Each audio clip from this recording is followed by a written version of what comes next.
All right, we're going to get it started. What's up, everybody? Welcome to another edition of Gavin Richard Presents here on channel GBOO2786. Also on my self-entitled channel, Gavin Richard, Facebook Live, and Periscope. Whoever you are, wherever you are, hope you're blessed and doing safe.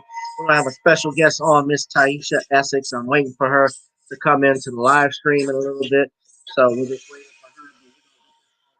So why don't y'all sit back, relax, and we'll get things going. Hopefully you all are enjoying your Sunday right now.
Oh, excuse me, guys. Hold on a second.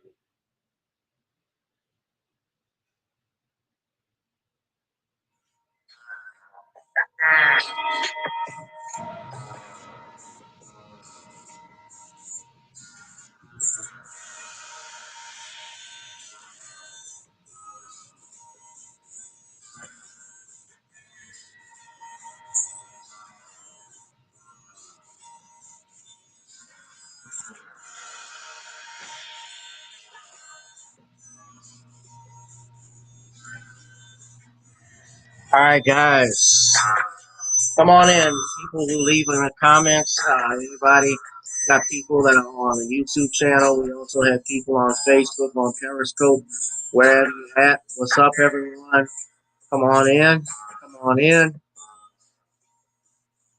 We're still waiting on Miss Essex to show up. We'll try and reach out to her in a second. So you guys just stay tuned. Hold on a second.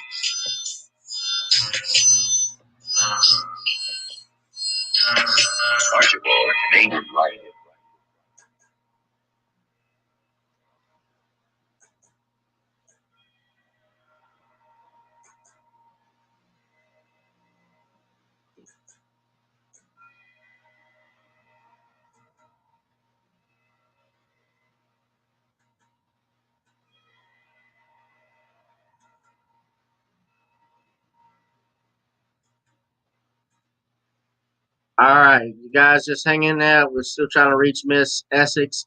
Welcome to the channel. Welcome to the platform. Again, I hope you all are having a blessed Sunday right now. I just wanted to let you know I am here. I'm trying to reach Miss Essex on the phone. She might be held up with some things, but good evening again. Good afternoon. Hope you all are blessed and doing safe right now.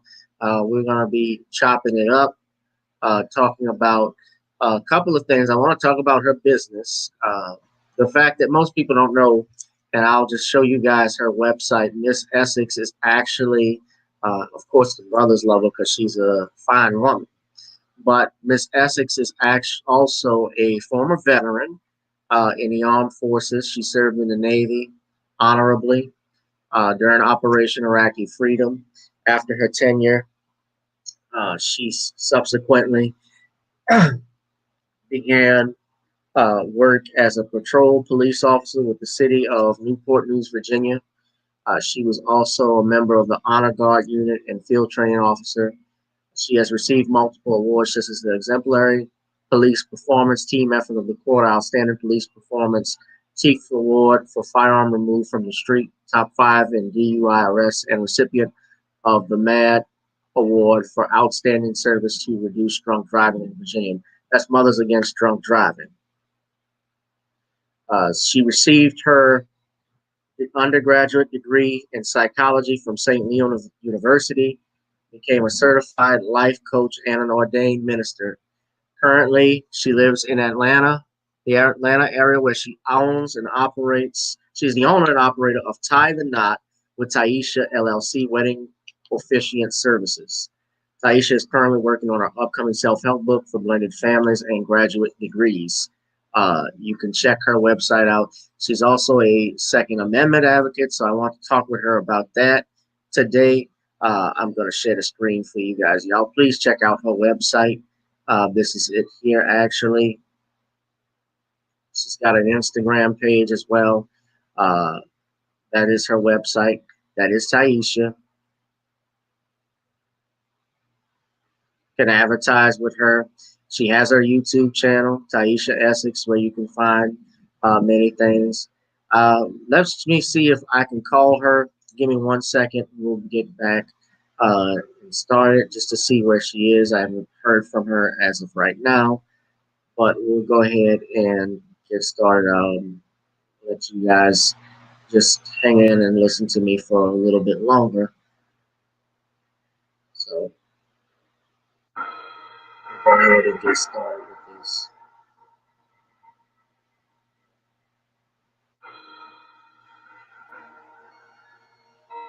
1 second.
All right, we'll just go ahead and get this thing started. Everyone, we still haven't heard from Miss Essex, so I take it that she's been preoccupied with something right now. Um, so I'll just wait to hear from her. But I do want to talk about what's going on with this Second Amendment issue. Most people are not aware, uh, of course, with the election of Joe Biden, some of the legislation that Biden is trying to enact. Now, you guys know me, or those that follow me, you know that I'm big on shooting guns, going to the range. I practice my Second Amendment rights. I believe and advocate for American citizens, Black Americans in particular, also to exercise their Second Amendment rights, as well as their other constitutional rights as well. Um, what's happening though? I want you all to take a look at this because I actually went on the website myself to look this up. Uh, there's an old saying about being careful for what you wish for because you just may get it. And it may not be what you're expecting. Now, let me be clear. I'm not saying that there can't be reasonable gun laws and legislation, but it depends on how reasonable you're talking about. If you're saying and limiting, telling me I can't own this certain type of gun, yet you have more guns than me and actually are able to get even have and access higher powered rifles, high powered rifles that we can't get in stores, or you talk about machine guns, which civilians rarely get because they're extremely expensive. Number one, you have to be an FFL dealer, or have a tax stamp. Citizens normally don't have those and don't have access to that. Now, what you're going to see on here, this is from Biden Harris website, their campaign site on gun safety. Now, when they use that quote about 40,000 people that die as a result of firearm injuries every year in the United States, you see that here. And he quotes the CDC. The one thing they don't mention, if you click on a hyper, I've not clicked on it, but in 2017, the 15 leading causes of death were heart disease, cancer, unintentional injuries, diseases, chronic lower respiratory diseases, strokes, Alzheimer's disease, diabetes mellitus, influenza and pneumonia, kidney disease, suicide, schizophrenia, hypertension, Parkinson's disease, and pneumonitis due to solids and liquids. Nothing here in that description as to gun violence. Notice that. All right. Now, that and I just clicked on that. Now, As you go further, I don't know if you guys can see it. I'm sorry. But that's the list there that Biden had to their link. Now, I'm not here to get to talk so much about their about how they got statistics wrong or they over exaggerate things, which they do all the time. What I am going to discuss, though, let me just stop sharing this. Let me go back. Let me go here. And let me share that screen again one more time so you guys can take a look at it. I don't know what's holding up our sister Tieesha for those that are running. That are wondering. I think she's busy at the moment. She's supposed to come on, but I don't know if anything happened to her. I hope she's okay. But uh, this is what Biden is planning to do. Now,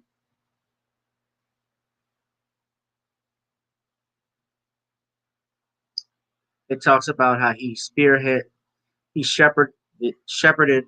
the Brady Handgun Violence Prevention Act that established the background check system. Of course, Brady was Ronald Reagan's aide, and he was the one that got wounded when that crazed shooter tried to assassinate Ronald Reagan back in '81, if you guys remember. In 1994, Biden, along with Senator Dianne Feinstein, now you got to watch this woman, Feinstein, or Firestein as I call her, is she is staunchly opposed to AR-15s. She's from California, and there are videos of her talking about coming for guns. Just like Beto O'Rourke said that, hell yeah, we're coming for your AR-15s and your AK-47s. You got to watch Dianne Feinstein. She's passed several laws, including the passage of the 10 years bans on assault weapons and high capacity magazines. Now, an assault weapon is a misnomer. You see, an assault weapon, there's no such thing. An assault weapon can be a knife. An assault weapon can be my fist. If your hands are registered as deadly weapons. A knife can be an assault weapon. A sword can be an assault weapon. And what you call assault rifles, okay, assault rifles, number one, there is no thing as an assault rifle. That is not what AR-15 stands for. AR-15 stands for Armalite. That was the company that made the rifle. So that's why they called it the AR-15. And it shoots a 22 Remington bullet, chambered in 5.56 NATO. That's an AR. That's what an AR-15 shoots. Yes, of course, there are other guns, other rifles with 30-round magazines and so forth. And even when Barack Obama was president, Obama tried to uh, ban AR-15s. He could not get that legislation passed because you had a Republican Senate and Congress that did everything they could to try and scrap that. And if there's anything you can appreciate, if you don't like the Republicans, I can appreciate them for that. But look at what he says here. Hold gun manufacturers accountable. In 2005, then Senator Biden voted against the Protection of Lawful Commerce in Arms Act, but gun manufacturers successfully lobbied Congress to secure its passage. This law protects these manufacturers from being held civilly liable for their products, a protection granted to no other industry.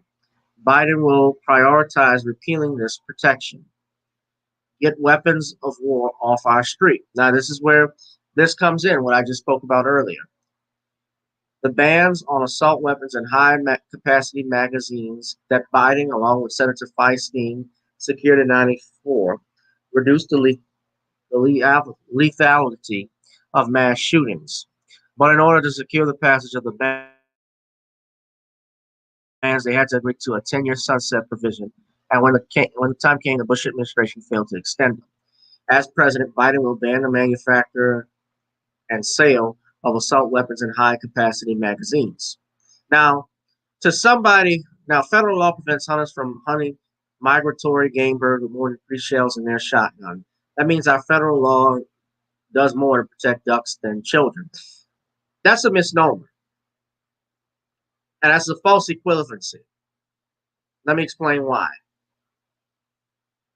Yes, it is true. That law is in place about gamers and so forth, but there have been murder laws on the books before. Uh, I mean, throughout history, murder has been a crime. And unfortunately, we live in a world where we have uh, God has instilled in us, if you believe in God, free will, and people will kill. People who can kill each other and people can love each other. They can do whatever they want. Now, if you look at this story, all right, this is the Virginia Tech shooting. This happened in 2007. I remember this. Now, let me stop the screen for a minute and let me share this screen with you all. We're going to get back to Biden's website in a minute. Don't worry. But the Virginia Tech shooter, the perpetrator, was this man, Sung Hui Choi. Cho Sung Hu, excuse me. And he killed, including himself, 33 people and injured 17. He did not use an AR-15 to carry out this deadly mass shooting. No. What he used in that shooting was a handgun, multiple handguns, a Glock 19 pistol, and a Walther P22. Now, a Glock 19 pistol, if you look at the feed system, it just depends. It can hold 6, 10, 13, 15, 17, 19, 24, 31, or 33 round detachable box magazine or 50 round detachable drum magazine. That all depends. It depends on how many rounds he has. But he injured and killed, he killed 33 people.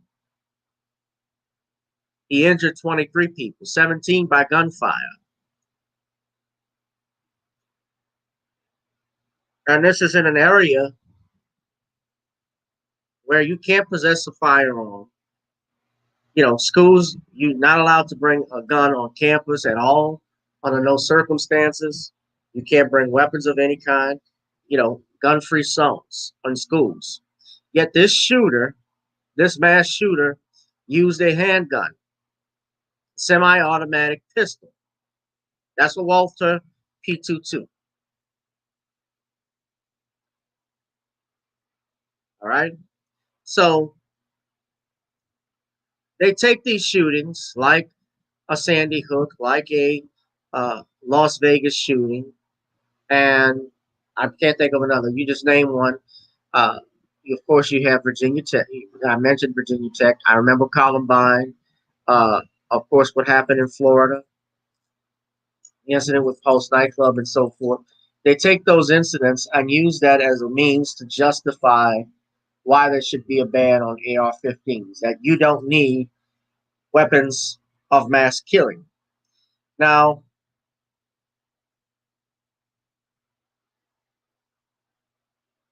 here's the problem I have. This is America. And if you look at our movies, for instance, and the actors and celebrities who star in these movies, most of them are anti-gun or anti-AR-15 and so forth. They play action heroes. They're condemning firearms and so forth, and why no one needs a gun, but yet they star in movies where they're shooting up, bang banging, guns are blazing.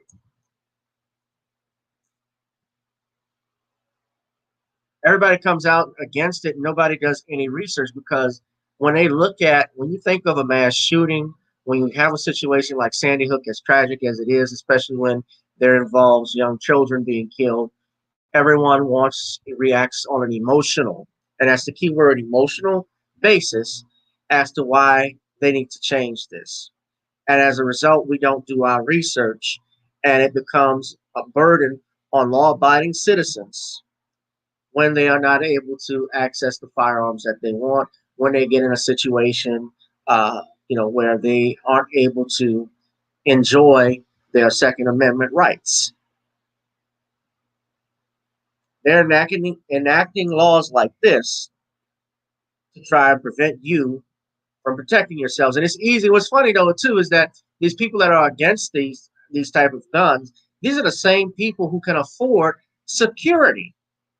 They have armored security. Joe Biden is going to be president of the United States. He's the president elect, supposedly, and eventually he's going to, and already now he has access to the Secret Service. You and I don't have that. Most Americans don't have access to a bodyguard around the clock.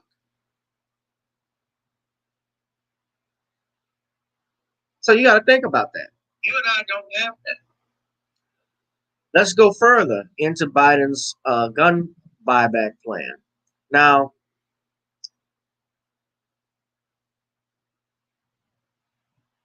let's see. So you want to ban the sale of those weapons.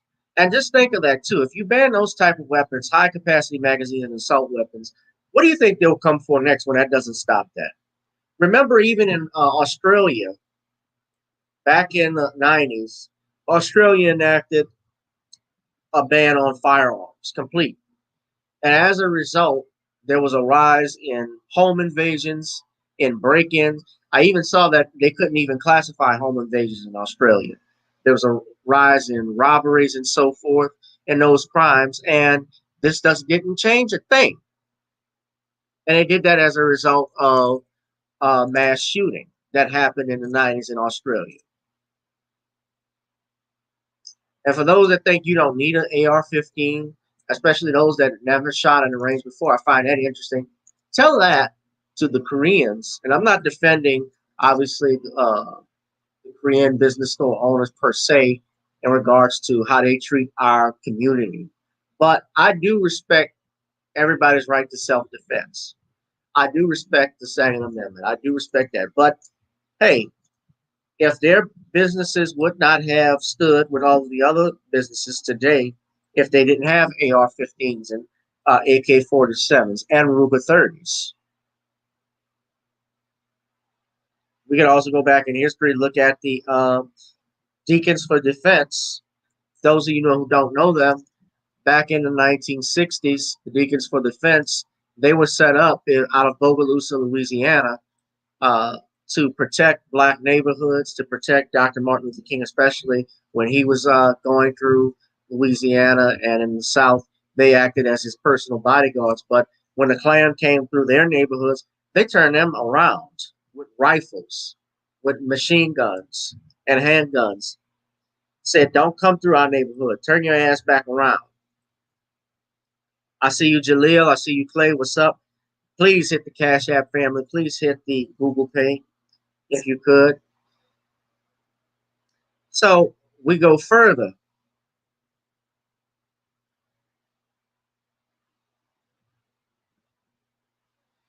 Regulate possession of existing assault weapons under the National Firearms Act. Currently, the NFA requires individuals possessing machine guns, silencers, and short barrel rifles to undergo a background check and register those weapons with the Bureau of Alcohol, Tobacco, Firearms, and Explosives.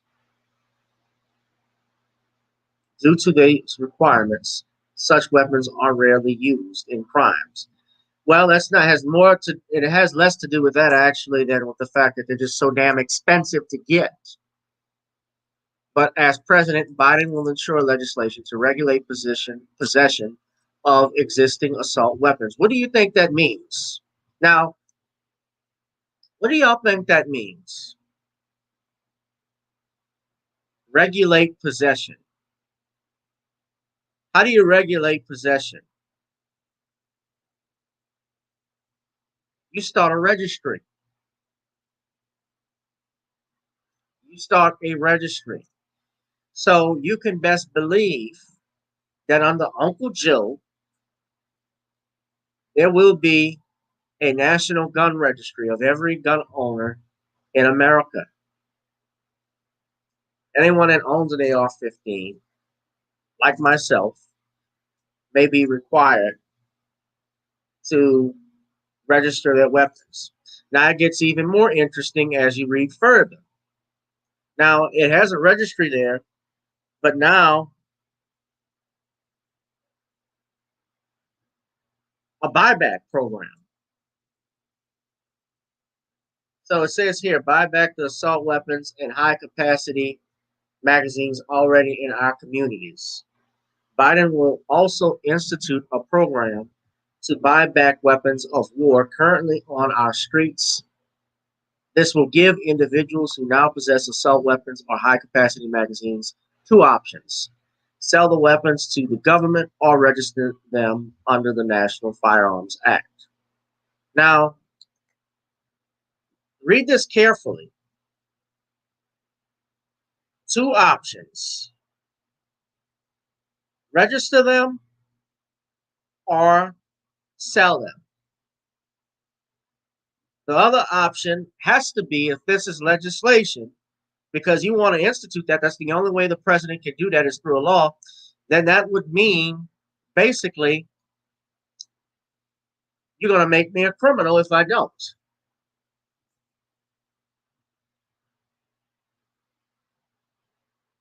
If you register something, that means the government has access and knows what type of weapons you have.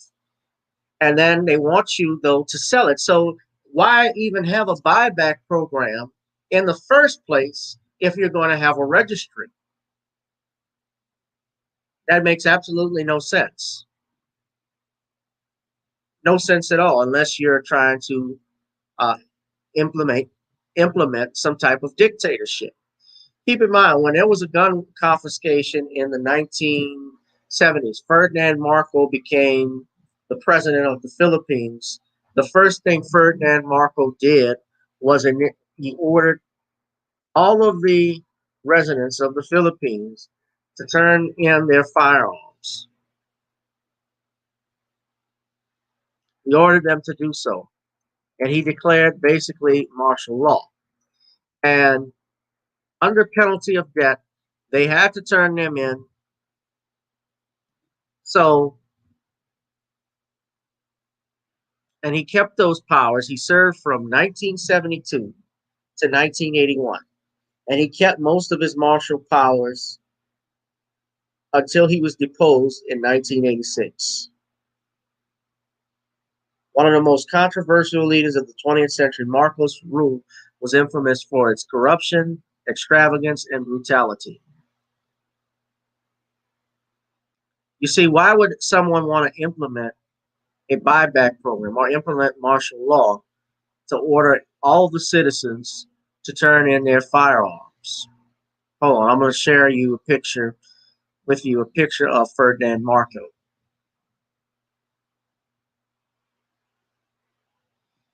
That was because he knew this is Ferdinand Marcos. Okay, that's him in the right corner.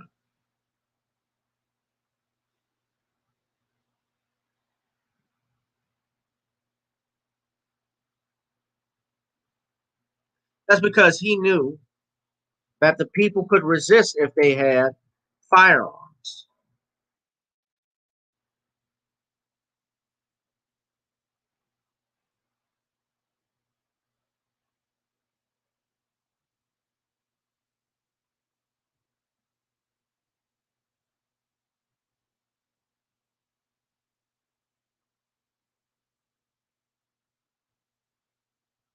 Jesse Ventura talked about this when he was uh, on Piers Morgan's television show, and they debated about the Second Amendment and gun confiscation. And he explained why, when he was in the Philippines, what he witnessed from Ferdinand Marcos as a Navy veteran. So we got to be careful sometimes about what we support.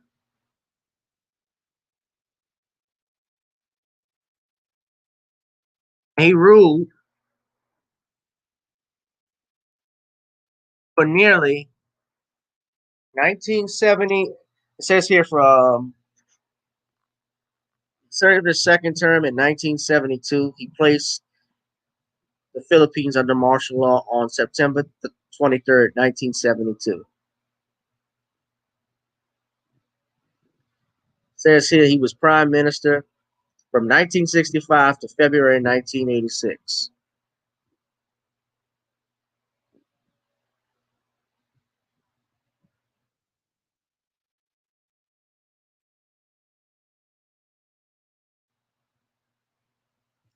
This is the gun laws in the Philippines. The Philippine concern registration and background checks. Guns are used for hunting, target shooting, self-protection, and security purposes. Filipinos can carry pistols and handguns in public by acquiring a permit to carry. So that changed. But under Marcos, he implemented gun confiscation against citizens. And he called it the New Society.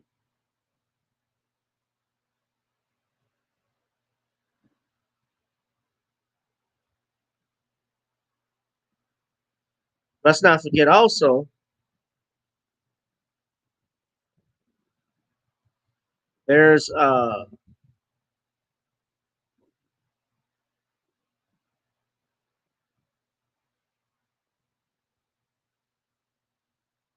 let's not I'm looking here, they're talking about disarmament of Jews. That did happen.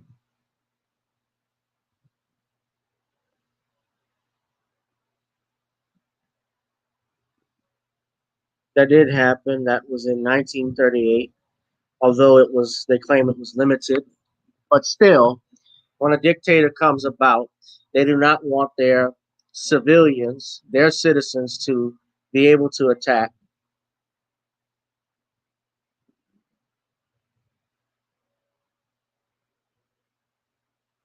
and fight back. And that is the reason why the Second Amendment was created to in the first place.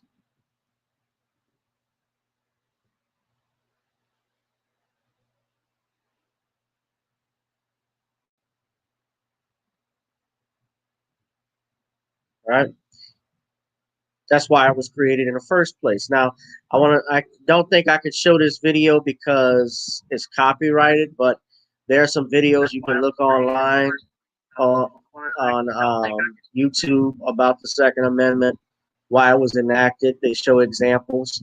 But, even in China, Mao even said himself that political power comes out of the barrel of a gun. So they understand, dictators like that, they understand the potential of their citizens arming themselves and fighting back. And that is why they are ardent supporters of gun control, why they support gun confiscation. Now, it has not happened in America yet because of our system of checks and balances. It has been preventing that. We do have a conservative Supreme Court, but the problem with having a conservative Supreme Court also is that the fact that I have to go to court in the first place to fight this. The government, of course, they have access to money. They have access to numerous resources that an average citizen can't use. Now, I want to go further into this website. I just heard back from Tieesha. She has a family dilemma that she's a crisis that's going on. So keep her in your prayers.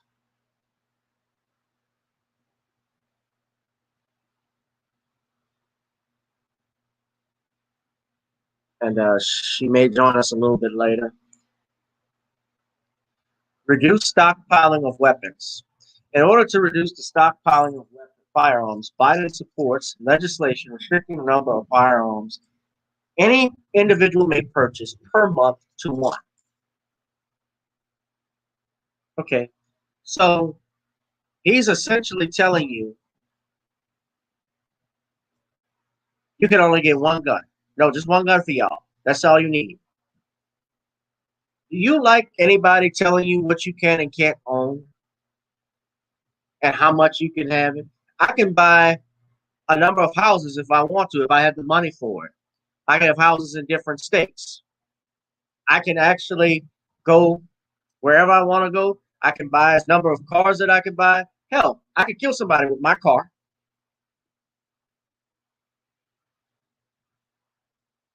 You can buy knives and kill people. You can buy all the hammers you want. More people actually get killed by stabbing weapons, knives, just about as much as they do with guns. But Biden wants to enact legislation telling you you can only limit the number of firearms to one per month.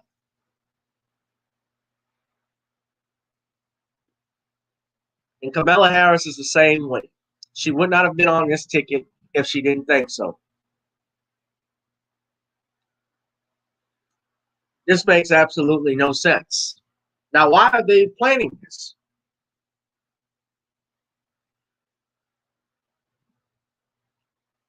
Is something coming on the horizon?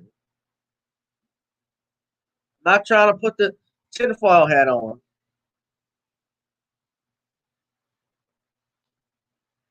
but stranger things have happened in this country. We, as Black people, we know when stuff we've been used to it, especially since we've been our history with slavery, assassinations of presidents like John F. Kennedy. His anniversary is actually today. It's the 67th anniversary of the Kennedy assassination. 57th, excuse me. 57th anniversary of the Kennedy assassination today. And we know governments lie. We know that dictatorships have been formed. And of course, you couple this with this thing with COVID, you just makes you wonder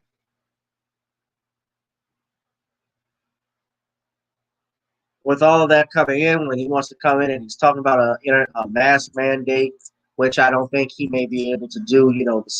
With the 10th Amendment, states, of course, have their own rights to run any of their powers that they see fit, although there's also the Supremacy Clause, which states that all federal law trumps state law, too. So that's the thing with checks and balances. But we're looking at this. Let me take that banner off for a second.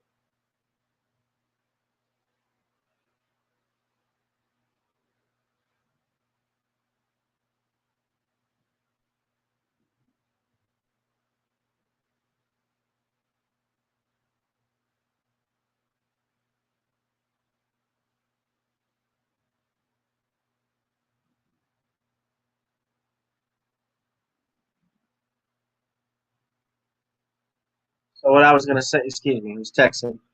So our system of checks and balances, but just even going to court is just costly and time. Now, you read further. Now, you talking of COVID right now, everybody is buying things online as we speak.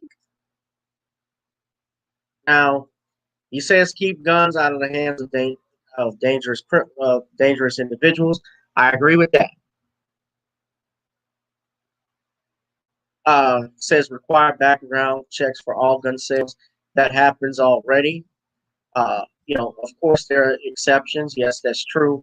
With family members because they may donate their guns to each other and so forth. But the Sandy Hook shooter, for instance, though, with that incident, that was a man who got access to his mother's firearms. My understanding, she did not secure them properly.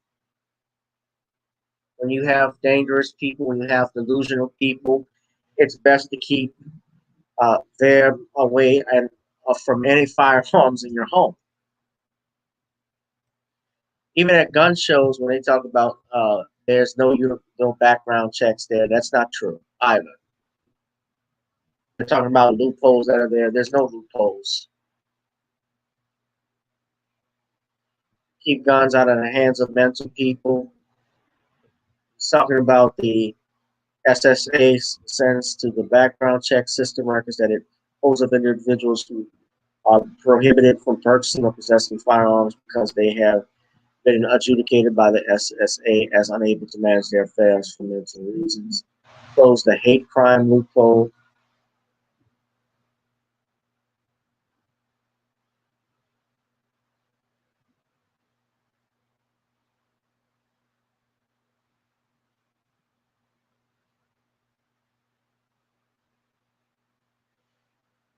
Now, this is the thing that gets me. All right, I'm just going through it, guys. You see this here. I'm going to zoom in on it because this is the one you got to look at. In the online sale of firearms and ammunitions, Biden will enact legislation to prohibit all online sales of firearms, ammunition, kits, and gun parts. Negro, what? Right now, first off, you can't just buy a gun online. You still have to go through the background check. You still got to go through a background check. You still have to order the gun, but it still has to be purchased and picked up from an FFL dealer. I mean, I've ordered guns, a couple of my guns online before, and I had to go in store to pick that up. Even if I ordered it in store and purchased it and they didn't have it, they would send one to my house. I still had to go through the background check of entering all of my information in the computer system to make sure I was uh, excuse me, I was authorized, or at least I passed all of the requirements.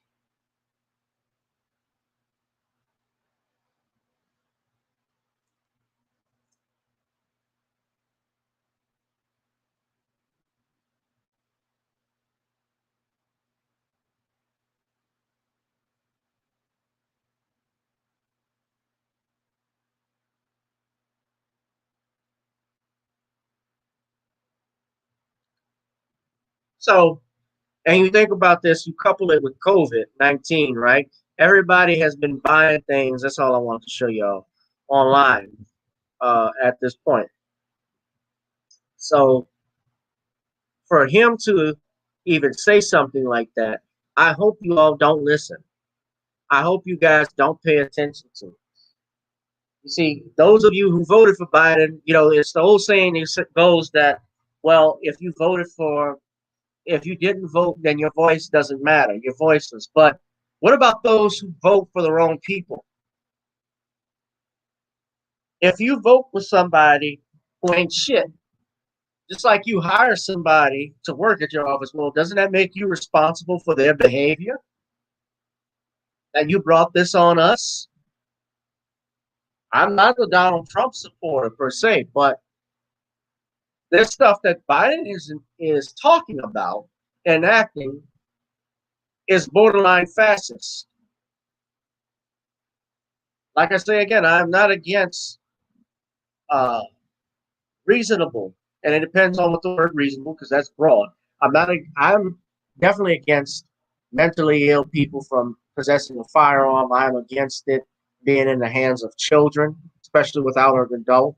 I'm against criminals obviously owning it, but criminals are going to do what they want to do too. So, in any situation, would you rather be in a situation where you would have a firearm and need it, and need it and not have it? The old saying is, I'd rather be carried out, judged by 12 than carried out by 6.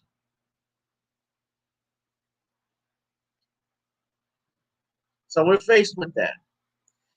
We just got an update from Tieesha. Another invite. She's actually is about to join in. She in a few minutes or so. So we're gonna go ahead and shoot her another invite to come on here. So in the meantime, guys, why don't we do this? Why don't we do this? I'm gonna keep this thing rolling. Uh, I'm gonna take a little break for a minute. We're gonna come right back to Gavin Richard Presents. Uh, in the meantime, you guys, first and foremost, you check out the podcast that I have on Anchor. I dropped a new episode. I'm actually going to put it in it on Anchor.fm. That's the home of the podcast. Shout out to all of my new subscribers on that channel, those that have listened in.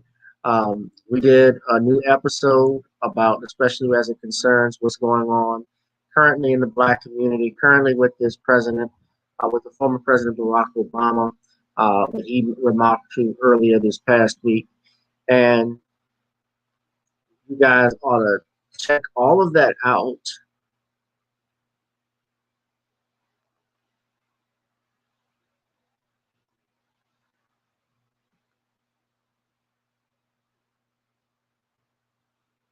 That's actually the link.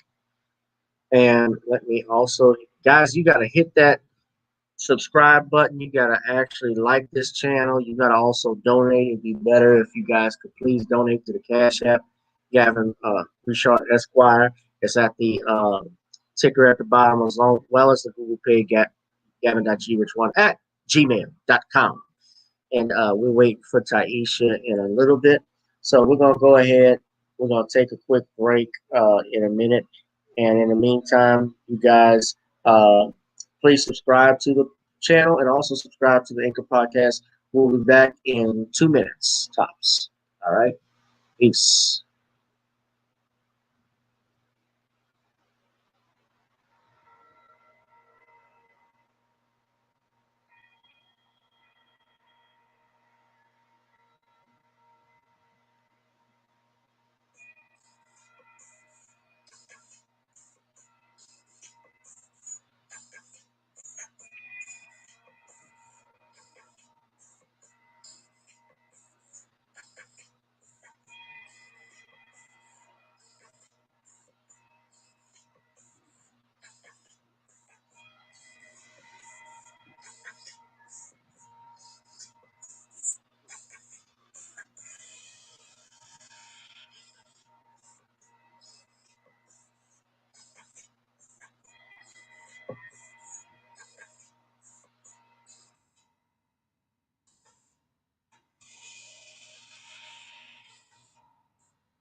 You're tuning in to Gavin Richard Presents.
You're tuning in to Gavin Richard Presents.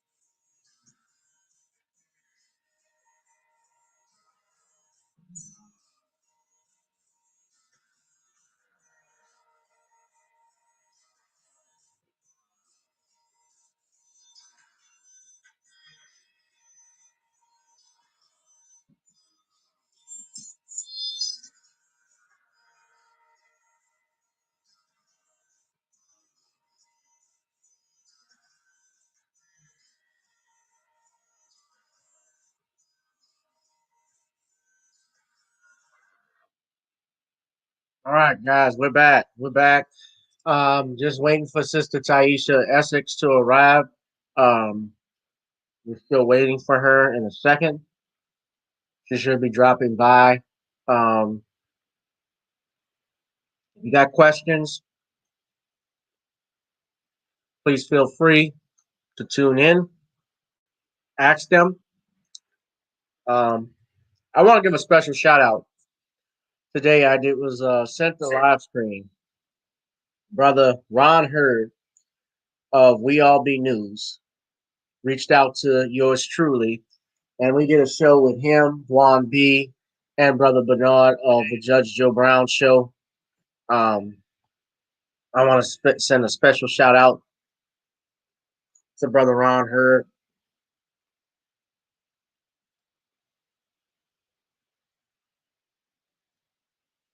He's probably watching right now.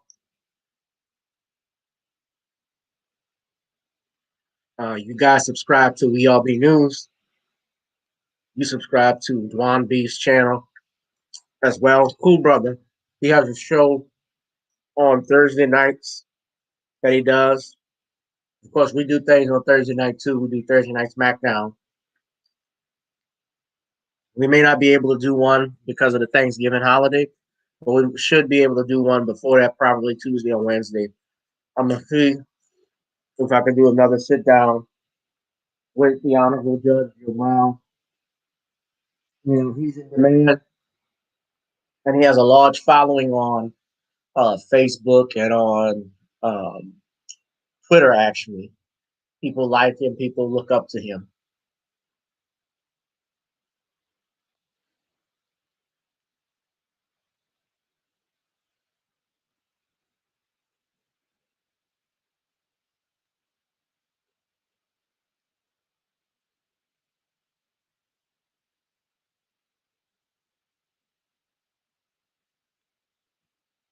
So I'm eating my Cheez-Its right now. I'm talking to y'all. I don't like snacking on the air, but kind of got a little hungry. Okay, we're trying to wait for the sister to come on. Uh, we got people watching on Facebook. We got people watching on YouTube. We got more people than that. If they want, they can leave a comment. I don't think I'm gonna be too long today.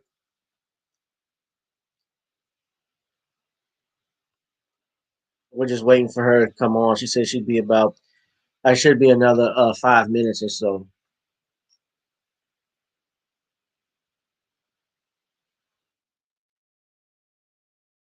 Yeah.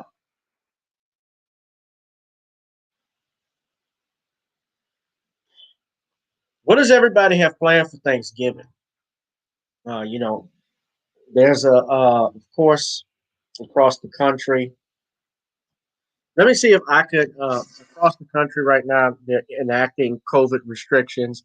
I gotta talk about. Oh, Tieesha says she's logging in now, so it'll only be a minute, guys, before she comes on. But I do want to talk about this before she comes on.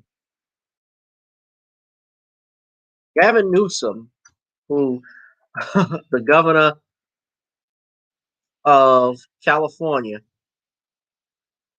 got caught breaking his own COVID-19 restrictions. Now, I wanted to talk about this because I hate these ads. Obviously, when you click on these ads, they want you to try and join right now. But LA Times even wrote this article. Hold on a second. I'm going to get this on here. They wrote this article how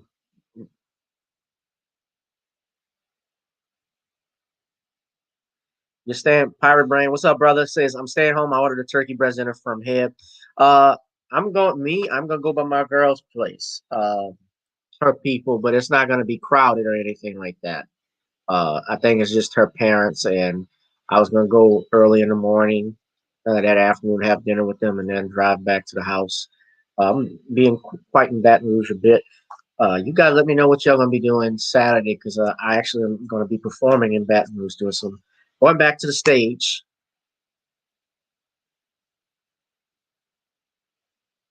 Saturday night. So uh, I'll tell y'all a little bit more about that later on.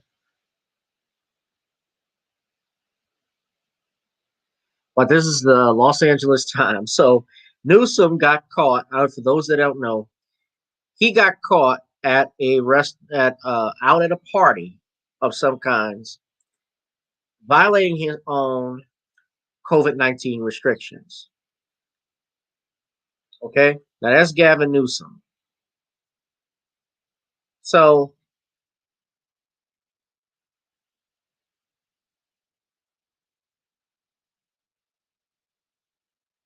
somebody wrote this. This is my first time looking at it.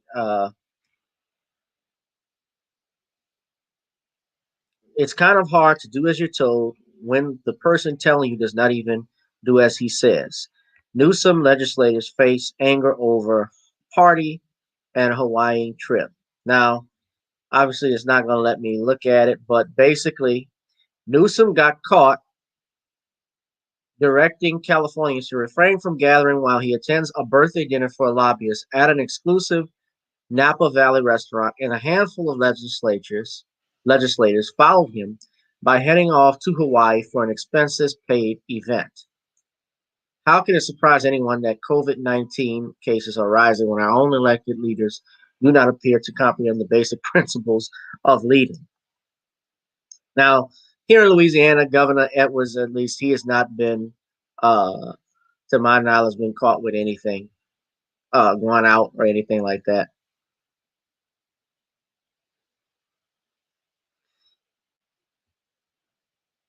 No, it is not good to be alone, Mr. Pirate Brain. That's Gavin with an I, not an E.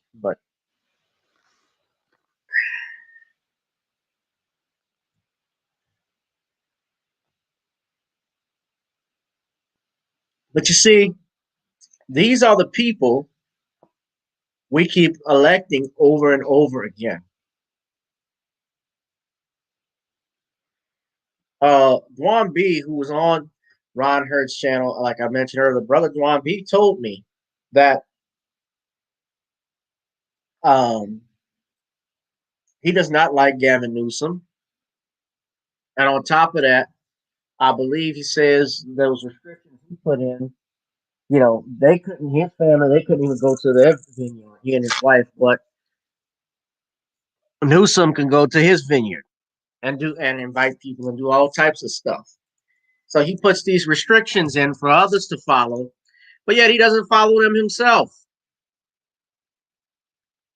But we got people that we keep electing over and over again.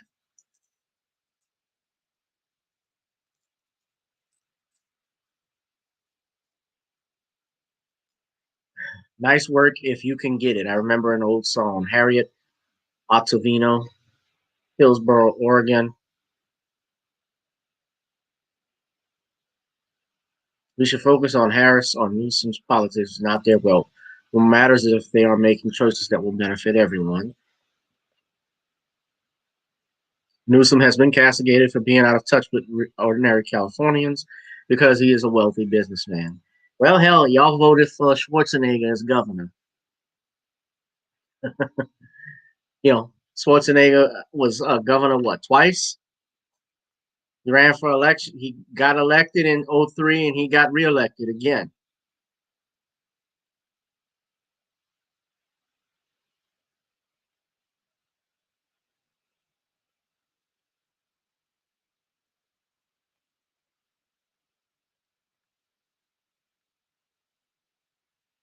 I couldn't support anything like that.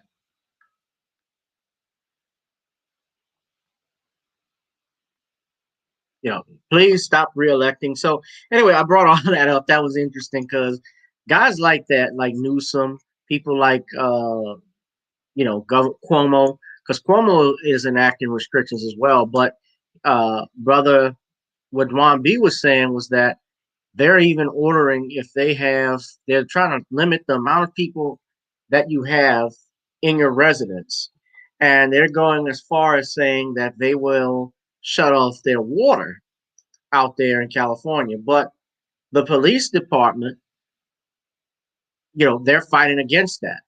Even in New York, that's the same thing. I heard that Cuomo is trying to enact restrictions or has enacted restrictions on how many people can be inside the home. He's enacted restrictions against that. And the mayor, the police departments they're saying they're not going to follow it. They're not going to issue tickets for how many turkeys you've had, things of that nature. How many people you had overdoing things for Thanksgiving? They're not going to do that.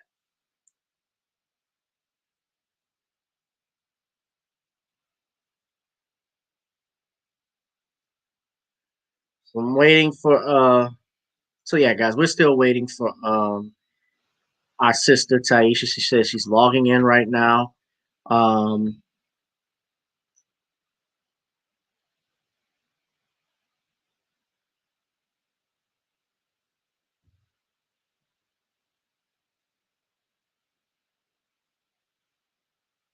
it's crazy. So, Pirate Brain, where are you from? Because you said your family is in Maryland. Where's everybody from, first off? Because we can get an idea what you're going to be doing for Thanksgiving. He said he's staying home.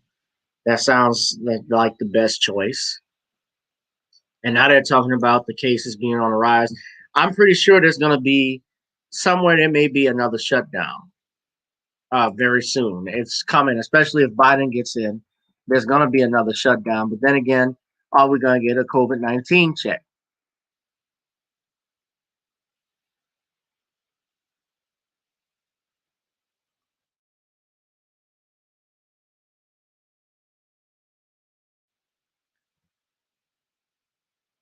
Uh,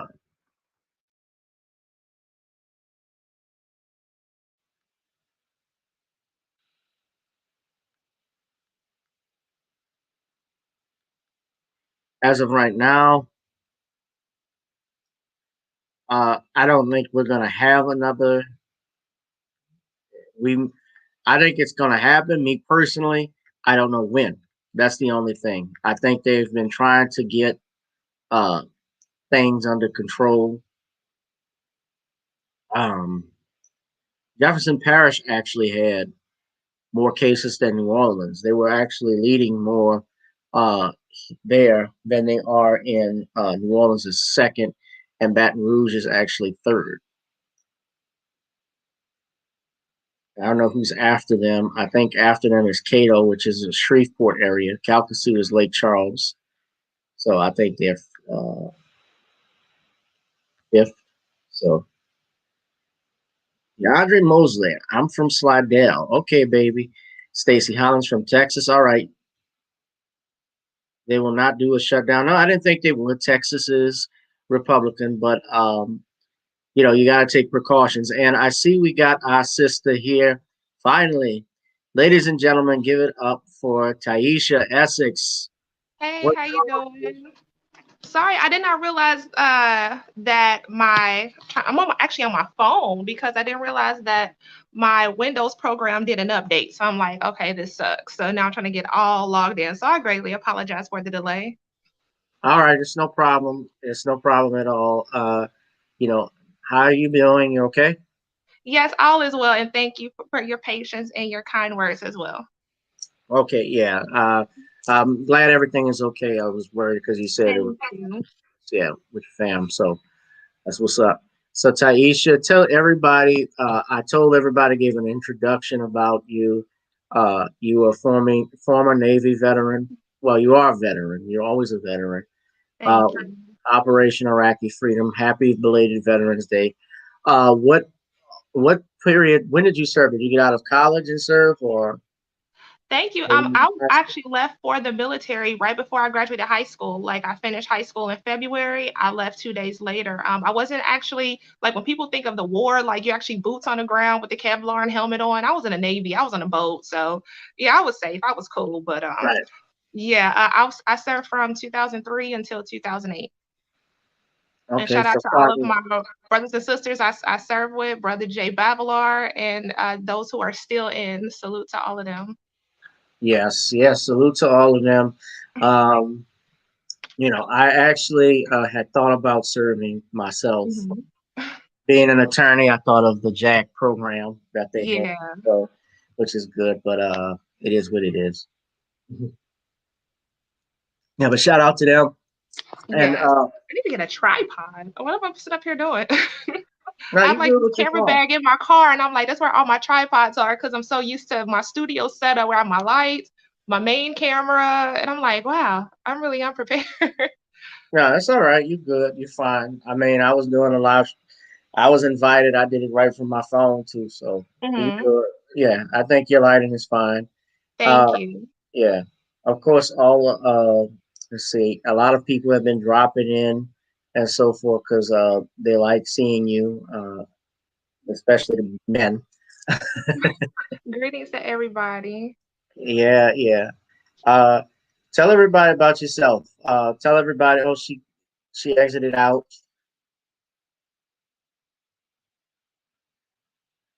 Okay, we're gonna wait for her to come back in.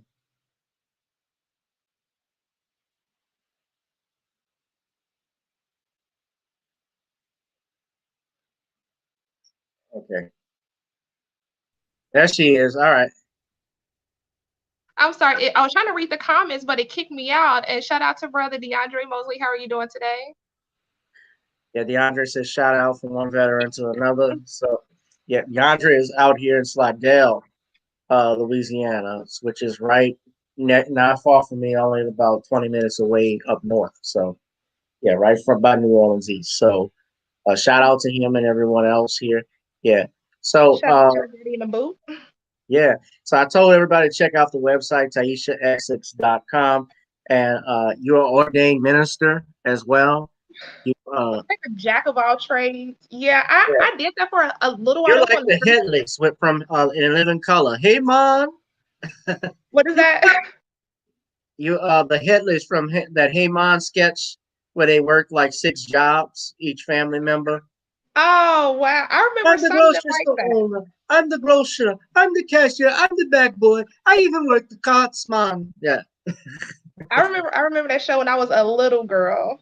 yeah, me too. I was a little boy Yeah, when it came on. because Yeah, somebody would have a joke like oh you only have 8 jobs, you're lazy. no one job. What? Yeah, they would be the on an airplane, and he was like, Right. "Let's see, you got your baby, mom. Yes, yes, sir, I Oh do. my What goodness. does he do for a living? This is a little baby. Wow. Well, he doesn't do nothing. He's a baby. What you got a lazy baby like that for? Yeah, They silly. yeah. So, ordained minister. You're also you have your website here, Tieesha Meaning, Essex. um, Uh huh. Tieesha? Can you hear me okay? Yeah, I can hear you. Okay, great. Yeah, I started that was my first business I started out in Hawaii because I saw that people were getting, ripped off coming to the island and wanting to get married. And so I was like, you know what? Let's eliminate this. I'm a person where I'm very much involved. I don't want to see people get messed over. So I just started up that business, and it was also rewarding for me because at that time, I was leaving organized religion, and I wanted to show people that you did not have to, you know, belong to a religious background just to get married. You know what I'm saying? And then Right. it just worked out. People really like my approach and what I stood for and the service that I provide, and then it just grew from there. And it helped me become more unapologetic, but also develop a tolerance and a respect for other people's belief systems. So yeah, that was the first business I started. Yeah. You enjoy doing it? Oh my gosh, it was so much fun. I love love. Like it's amazing. So to and then to also the community I serve being, at the time a veteran, but also at that time a military spouse. So a lot of the resources and things that I knew and just to be that friend, because a lot of people would get married and their spouse is deploying, the next week, sometimes the next day. So to have a friend that can speak that language and speak that jargon to help you get through it, I was definitely told that I was an asset to that community. Yeah, most definitely. Do you have any crazy wedding stories? Um, I mean, not really crazy. They were just really different. And from that, sharing the pictures it inspired more people to know that they were in charge of their ceremony. One was we hiked to the top of a mountain and I married a couple in Hawaii. We had an amazing, view of the sunset. We hiked up. Another one, we hiked up to a waterfall. Another one, they mainly happened on the beach. And there was Right. one where it was like, a merging of two cultures. And, after the service, like, I'm there, I sign the paperwork, I take the paperwork, and, I thank everybody. But the best ones when they're like, you can stay and eat. And I'm like, huh? Like, I'm gonna go home. They're like, no, it was offensive to push away a plate. You need to eat. I had to push away the alcohol, but I'm like, this food is amazing. Yeah, I can imagine. I've never been to Hawaii, but I know people that Mhm. visit there, so it had to be nice and pretty. I Yeah, and you've seen a lot. And of course, what I wanted to bring you on today, of course, was to talk. Being that you are a veteran, I looked at your website. I shared it with everyone. It's in the description, TieeshaEssex.com. You guys go over there and support her. But I don't know if you had a chance to read. I went over it earlier before you came on, but this election process that took place, of course, supposedly, and I say it's not the supposedly because there are a lot of questions about what happened with the election and so forth. But Joe Biden, for all intents and purposes, will be the so far will be the 46th president of the United States as it looks at this particular time, by Mhm. way the media is telling it. But I wanted to get your opinion on why I brought you on was if you had a chance to look at it. We were going over with everyone. I was sharing with them the agenda that Joe Biden has with regards to gun control. Mhm. And, being a someone who I've looked at your videos and so forth, you obviously about stop guns. You actually have your YouTube channel where you teach people how to use firearms. Some of the things that they may expect from this presidency, uh, I found me personally, I don't find this, I don't find Biden or Harris to be two-way friendly in regards to some of the legislation that they had enacted. So if you could, I don't know if you had a chance to read it, anything on it, or Yeah, I've been really trying to stay away from it. We had talked about that. Like I really try to stay away from because well, it's like it's really appalling, when you see. I mean, a firearm. is not responsible for deaths. And there was something recently that was going on where the manufacturers of firearms were being targeted and sued to the point of going out of business because of criminal acts that someone did with their product. And that was really, I did not agree with that, because that's like saying, okay, because McDonald's made this, hang on one second, got another call coming, because McDonald's chicken nuggets made you fat, but you kept eating it, let's go ahead and blame McDonald's of that. But it's like you knew, or I mean, it's Right. wild. It's crazy. When it comes Right. to, firearms and, gun control, there's a lot of fear tactics and fear words that are put out. And it's like, okay, you know, assault rifle. AR does not stand for assault rifle, Right. It's all my life. and stuff like that, gun control, mass shooting, things like this. These are individuals who, are doing their own thing. It's not the manufacturer, it's not the item itself. I have a firearm sitting right in front of me that is loaded. It has not done anything, killed anybody the whole time it's been sitting here on this table. It's this is the safety, but it's driving people to be so anti-gun, which actually, this past year I've seen a lot more people, who were initially against firearms, and they actually went out and purchased their first firearms. They've taken an interest in it. They're getting familiar with legislation. They're getting familiar with what state controls they are in place to prohibit their constitutional right and things like that. So well, like I said, I try to stay away from it because it gets me a little, right. in I know my you feels about it, because there is a lot of a fear mongering out there, but then it's also what is really happening. So I wasn't when trying to get you the presidential selection has did its thing, now it's time to really, this is why it was so important to push for those tangibles, and knowing what people's right. agendas are, and having concrete legislation put in place for certain things that affect your life. And we just can't vote people to give them a good job for the rest of their lives with benefits, but we're paying them. Okay, so it's now a good time to get active. I'm glad that you are an attorney that's breaking down these terms and the jargon and these issues to get the common person familiar, and to let them know that they have a voice, and that they also should get behind certain things so that certain things are not infringed on. Let me be clear. When I wanted you to come on, I didn't, because I know you were uncomfortable. It wasn't that I was trying to get you to talk about Biden per se. I did want you to.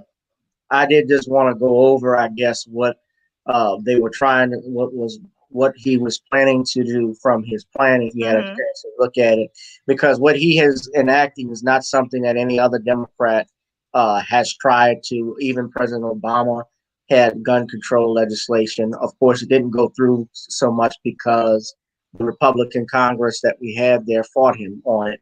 And I don't care for the Republicans, but I can praise them at least for that much.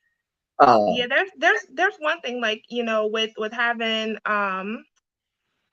Republicans in office and stuff like that. I know the military appreciates that, because the military, with pay and things like that, is taken care of. But as far as with guns and firearms and the Second Amendment, is tend to be more favored on the Republican side. I just left Washington State, where just one city across from me, Tacoma, they were imposing this tax on ammunition, where, I mean, I'm not entirely familiar with it, but in an effort to combat like domestic violence, or mass shootings and stuff like that, they imposed a tax on each round of ammunition.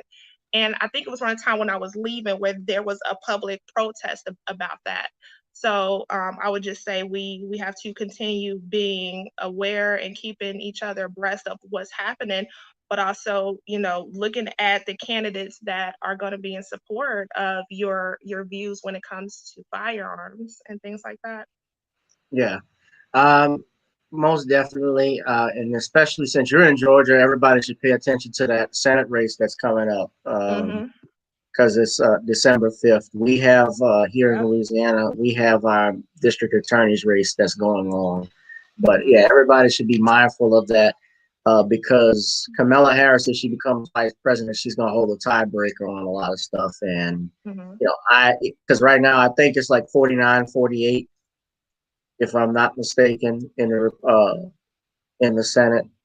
I could be wrong because I know Bernie Sanders is an independent, and then there's another independent who is who's a conservative, and that's kind of how they've split things. But everybody should be mindful about what's going on. But I didn't want to talk so much because I know you're uncomfortable with the politic aspect of it. But one of the things I did notice, I just want to bring this up. They're talking about limiting gun ownership, buying a gun at least for once a month.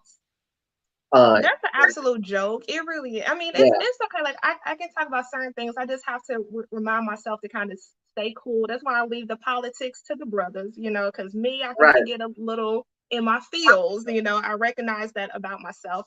But this whole, okay, you can only go and buy this gun, or you can only go and buy this ammunition. That's not the problem. Those who legally go out and purchase firearms, I'll use myself as an example. I just did a video where, I talked about my most recent firearm purchase. We love our guns. We accessorize them out. I name mine, I love it. So I don't want it to go do something illegal with it and it has to go sit in the police property and evidence. Like, no, that's my baby. we, right. we we want them to use in worst case scenario.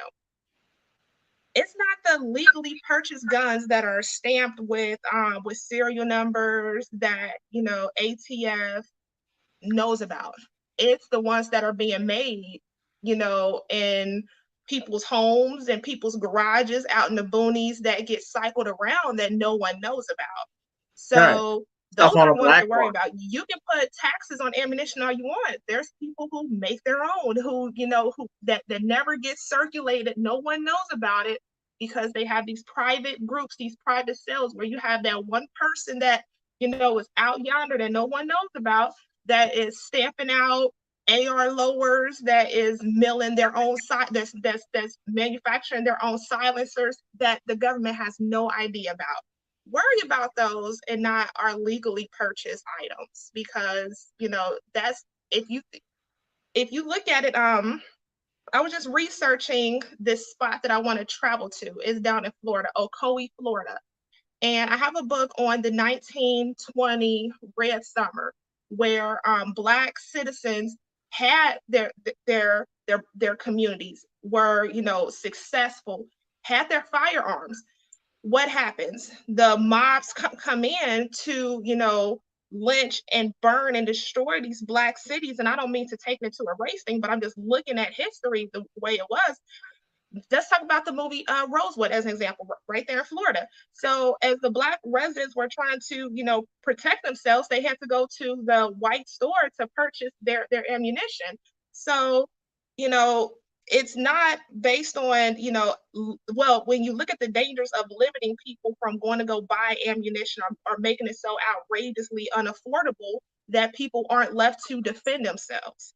And so it's outrageous, and it's very asinine to me. So I will be stepping up to let my voice be heard, but also look at which candidate that will protect our 2A constitutional right. Most definitely. And I actually, yeah, like I say, I want people to be mindful of stuff because most people who are against AR-15s, what I find interesting is these are the same people that have never shot a firearm probably in their life. The Mm-hmm. only thing they're associated with a gun, anytime they've ever been associated with it, with a firearm, is from television and from movies, which is a joke. Mm-hmm. The way that they show things, and it's important that people know of these things because we may end up eventually like I'm praying it doesn't happen, but you can end up like the Philippines with Ferdinand Marcos as president when he implemented a martial law Mm-hmm. ban as well as a Pol Pot out of Cambodia. You have Mao from China when he even said power comes out of the barrel of a gun. Most people understand that firearms are used basically to control power. Why would you want to be the only person unarmed when everybody else has a gun? Mm-hmm. You know, because the Second Amendment, and I think people forget this, it's not there for hunting. It's to protect yourself from the government or tyranny, which is what you fought for. Absolutely. So yeah, it's definitely a big problem. And I don't want to be one of those where I need to go in the kitchen and get the foil and make a full cap, a 10 foil hat. But it's definitely the thing that you can relate it to in history is the steps to Nazi Germany. Yeah, most So definitely. I'll leave it at that. It's beyond me, and so it's like it's a need for us to really pay attention. And it's great that we have platforms like yours and the new Black media. Shout out when I saw you a couple of weeks ago on Nicole's show. Shout out to her. But Shout out yeah, to we Nicole. have to pay attention. Like we really have to pay attention to some stuff. Like there's a time to party and there's a time to be serious. And this is really a time to be serious. Yes, we Right. can, take that time for MWR, morale, welfare, and recreation, but there's business on the table that we have to tend to. Of course, there's always business we have to attend to, and it's not the time to go out twerking in the streets and popping champagne bottles because Uncle Joe is president. Mm-hmm. I'm not gonna mention it again. I don't know you don't like it, but I want to show something because most people don't know that this beautiful sister is also an actress. We have video footage actually, courtesy Facebook. You all, she's a comedic actress, Tieesha. And Really? we're actually gonna play this for you all right now. This is her clip from Scenes from a Grocery Store. Tell me that one more time. We got to accept the lesser two evils. All right, now you have a great day. Thank you for that. Okay, have a good one. Oh, Emmy,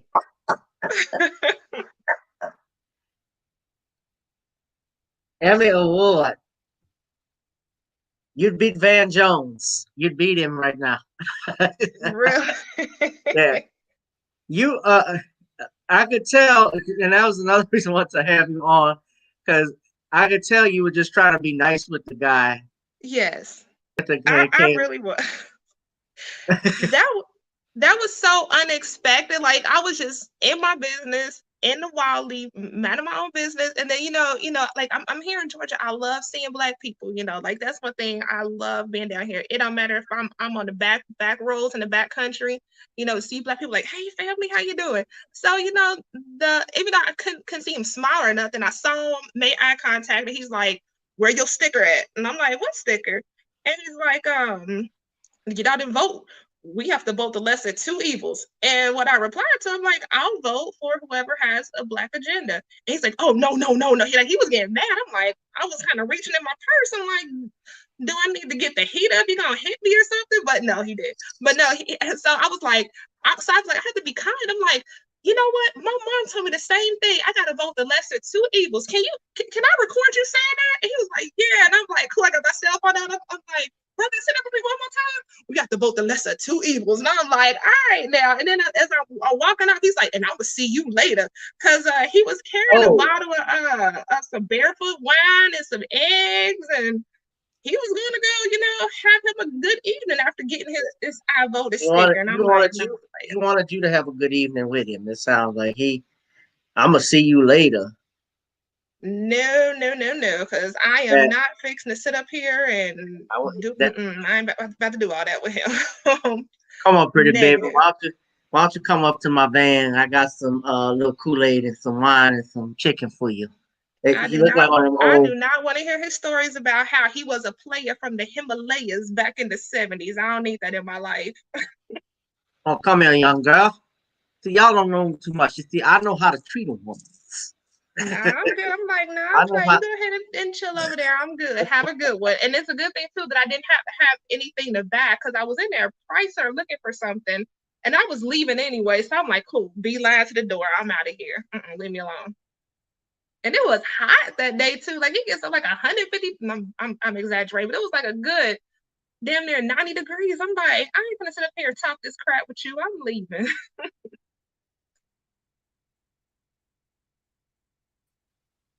But yeah, Something happened. he was too much. I'm like, nah, I'm good. Right. But he was a respectable Southern gentleman. You know, shout out to you and everybody from the boot. Okay, so that's one thing I could say. You know, I really appreciate the kind Southern gentleman. I really do. Now you're originally from Ohio, right? Cincinnati, Ohio. Now my brother lives up there. I feel, Okay, yeah, in Cincinnati. So, that's I what's up. last time I was up there was when it was cold, Which which is is all year. practically every year, all year. Yeah. It was actually earlier this year, and yeah, because he was telling me like Cincinnati is right not far from Indiana, and uh, Illinois is like a couple of hours away and things like that. Cleveland is a few hours away, so it's like, but compared to like where he lived, compared to like my area here in New Orleans, they have a lot going on out there. Access to stuff that most Black American, people that live in concentrated area like New Orleans, we don't have access to some stuff. Like I got to shop. People talk about this, but I got to shop in another parish if I want to buy stuff. So I hate doing that, but Yeah, I gotta make my way over there. Speaking of Cincinnati, just how close it is to Indiana. I actually I lived in Cincinnati, but my recruiter took me to Indianapolis to join the military. So it was like in Cincinnati, we're right there. It's the tri-state. I go across the river. I'm in Kentucky. Go next door west. I'm in Indiana. So I actually joined the Navy out of Indianapolis. I want to get over to Louisiana. I'm glad that we connected because how far are you from the Whitney plantation? I want to go and visit that area as well as New Orleans. Whitney Plantation, that's actually in Edgard. So that's yeah, Whitney Plantation is around the Mississippi River in Edgard. Edgard is Okay. in St. John the Baptist Parish. It's not far. So it's Okay, cool. less than an Yeah, hour I'm gonna away. stop over and check you out too when I'm over in that area. Cause everywhere So I've been everywhere but Louisiana, and I for sure want to go. almost definitely. Now in Atlanta, I've been Foundational Black American Conference. I didn't know you were there. I saw your pictures on Facebook. You were right in the front row with Tariq, Yep. uh, and Judge Joe and all of those cats that were up there. I was there. I really enjoyed myself because I connected with a lot of people and made some friends, and that's the good thing about going to that event. Only thing, uh, what did you like? I'm gonna ask you what you liked about it. Um, I mean, just everything, like to actually see and be in the presence of like-minded people, and to actually hug people who you only know by screen name or their Facebook picture, but to actually know that we have a community and we have a common agenda and everything, which is great. I would say I mean, I can't pinpoint anything, everything from when I arrived and saw the line wrapped around the building, people like, hey, Tieesha, like, oh my gosh, somebody knows my name. Like, hey, how are you? Then I come inside the vendors. Um, like it was really a good setup. It Yeah, wasn't bootlegged or half-assed. It was a spacious place. Lectures, it was great to hear Tariq in person. Judge Joe Brown, his lecture right. was amazing. He was And the anchor. yeah, and then afterwards, just going up and having that one-on-one with everybody, from the speakers as well as to our brothers and sisters. A group of us had got together afterwards, you know got something to eat, drove around Atlanta, just really having a good time. I can't pinpoint. I was tired as hell when I got home. It was like 2 o'clock in the morning, but it was well worth it. I was staying in Atlanta. I was there for about I stayed for that weekend. I was Mhm. at the Omni actually, Okay. and a lot of people were staying at the Omni, including Judge, because Judge has been on my program. He and I talk all the Yeah. time. I met Jade from Flying Nubian Queen. She was there, so apparently everybody was there, and I took pictures with everybody. But the biggest pleasure I had was meeting Judge in person and Ron Hurd from We All Be News, because Ron actually drove from Memphis to Atlanta Oh that wow. morning to come because he wanted to meet me. So that was a great thing. And afterwards, we ate at uh, this black-owned restaurant. I can't think of the name of it, but it's across from the Mercedes-Benz Stadium in Mhm. Atlanta.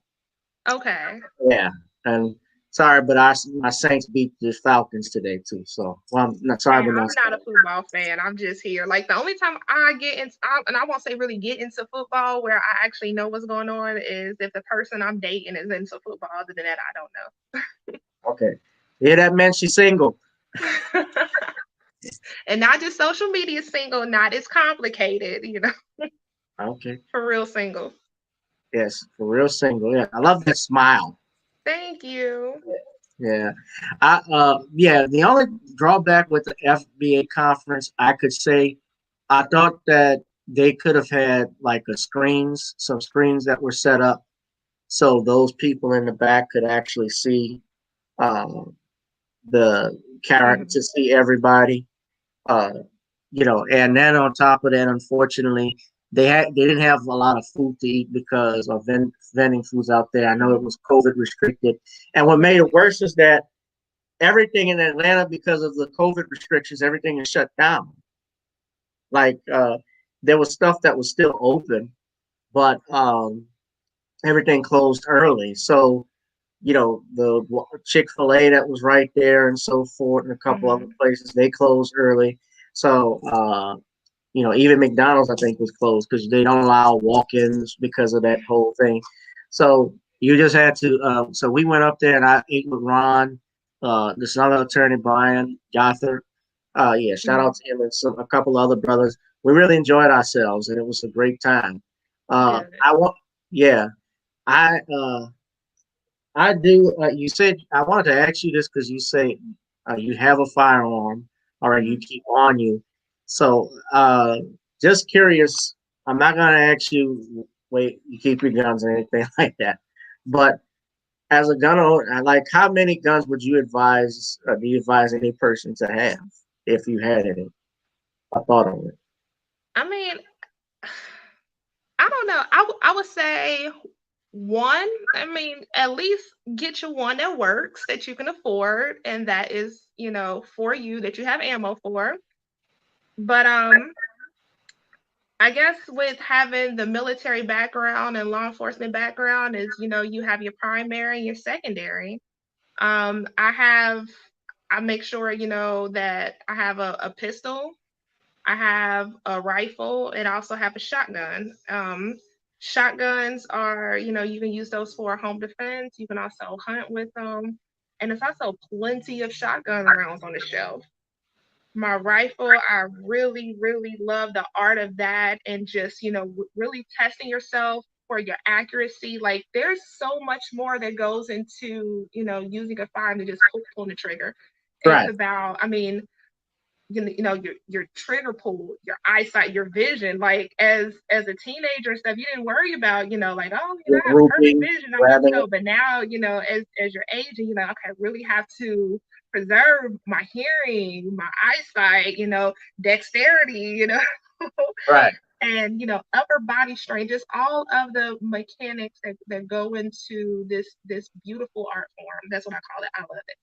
So I would say, a pistol, then once you have that established, look into a long gun, whether it be a shotgun or a rifle, and then you can just kind of have fun. And I look at it this way: before, when I had a house full of people. And I noticed that I was the only one that really knew how to get on target. I'm like, okay, this is a problem. So then you want to, train and teach everyone. If something happens to you, then you want the rest of your family to have a fighting chance. So, a firearm for each family member. If you can afford it, do it. Yeah. Well, I mean, everybody in my family practically has guns and so forth. Mm-hmm. I own about 4 guns myself. I have a pistol that I keep on me. I have another pistol, 10 millimeter. I got a AR-15. I also have a shotgun, pump gun. There we go. But I'm going to buy more, especially in the wake of this presidency, because you just never know. I was actually at a class yesterday, a concealed carry class. You should, yeah, you should. I don't know if you do it, but you should consider getting your NRA. Sir, I know that we don't like the NRA and what they stand for, but they can ally. We have strange bedfellows, as they say. Politics makes strange bedfellows, and there's some things I guess they're the only ones that actually have access to those things. But if you get an NFA certification as an instructor and you qualify already being that you form a military, you can make more money like that. I was going to ask you if you were an instructor of any kind. That may be something. I'm looking into it. And I noticed it was one thing, like I took a lot for granted. I kind of received my firearms training on the job. I didn't I wasn't raised with firearms. I had no idea how to fire one until like 2007, 2008. And like I said, I received all of mine on a job training. But now that I've been studying and researching, trying to learn, the book side of it, it's like, wow, there's a lot that I did not know. So, and I've noticed that there are people who are instructors who are basically, they have the book knowledge and the certification, but not the actual hands-on, situations or, the actual OJT portion of it. So I've gotten bitten by the bug to go ahead and pursue a firearms instructor certification. Good. So that's what I am pushing towards. I received a lot of compliments when I went to a meetup the other night, and it was with some sisters. We had met up on the east side of Atlanta, and they were like, "Are you an instructor? How can we contact you? Like, you just helped me get, my shot on paper.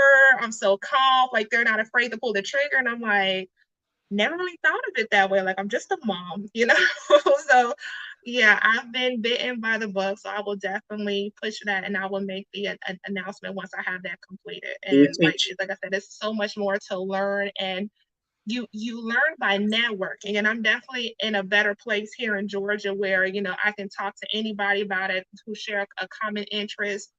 It's just I'm excited to look back a year from now and know my growth, but also the contributions that I provide to the community.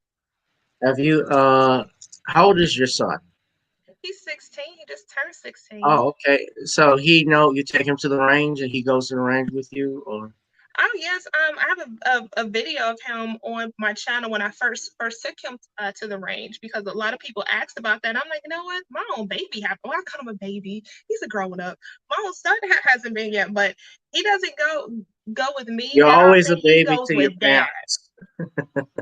For him, it's daddy and Sunday, so it's those two who are always at the range. Right, right.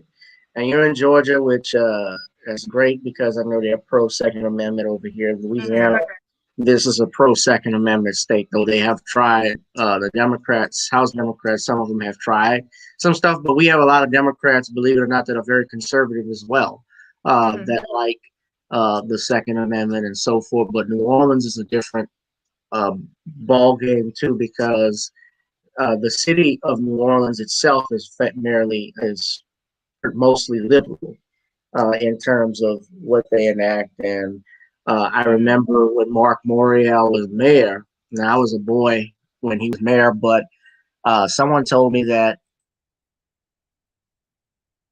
because of the restrictions that they put in place, their ordinances with regards to firearms, the NRA used to have their conventions come here. They stopped doing them.